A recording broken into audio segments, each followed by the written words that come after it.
আচৰিত কথাটো হ'ল মাননীয় কৃষিমন্ত্ৰী অতুল বৰাদেৱে বাতৰি কাকতত এটা বিজ্ঞাপন দিছে যে 8 ফেব্ৰুৱাৰী 2024 এই এটা প্ৰকাণ্ড এটা বিজ্ঞাপন তাত লিখিছে যে অসমীয়া দুখীয়া কৃষকসকলক সৌৰচালিত পাম্প দিব প্ৰত্যেকখন জিলাতে 100 120 130 140 থাকে কিন্তু তাত মানে কণ্ডিশ্যনটো দিছে যে আবেদনকাৰীৰ নামত একেলগে 15 বিঘা কৃষিভূমি থাকিব লাগিব এটা আচৰিত কথাটো হ'ল মাননীয় মুখ্যমন্ত্ৰীদেৱে গোটেই অসমত কৈ ৰাখিছে যে বসুন্ধৰা আঁচনিৰ অধীনত এজন কৃষকক কৃষিভূমি 7 বিঘা মাটিহে প্ৰমাণপত্ৰ দিয়া হ'ব আৰু ঘৰ অৰ্থাৎ মেৰ মাটি 2 বিঘা এটা 7 বিঘা মাটি যদি কৃষিভূমি দিয়ে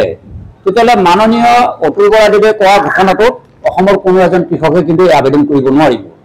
আৰু দ্বিতীয় কথাটো হ'ল এজন কৃষকৰ যদি 15 বিঘা কৃষিভূমি থাকে ম্যাদীপট্টা মাটি যদি 15 বিঘা থাকে তেতিয়াহ'লে মই ভাবোঁ যে 1 লাখ বা 1.5 লাখ টকা চলাৰ আঁচনিটো তেওঁ কিনি ল'ব পাৰিব কাৰণ 15 বিঘা যিজন মানুহৰ কৃষিভূমি একেলগে থাকে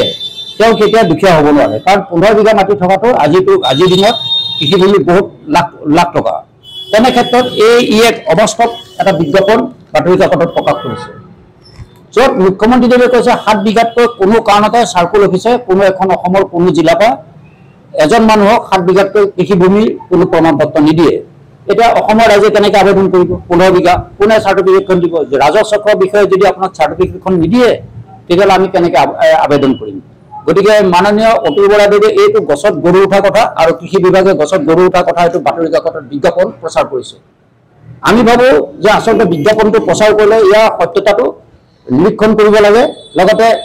মন্ত্ৰী মহোদয় যেতিয়া ফটো আছে মন্ত্ৰী মহোদয় এই বিজ্ঞাপনটো প্ৰকাশ কৰাৰ আগতে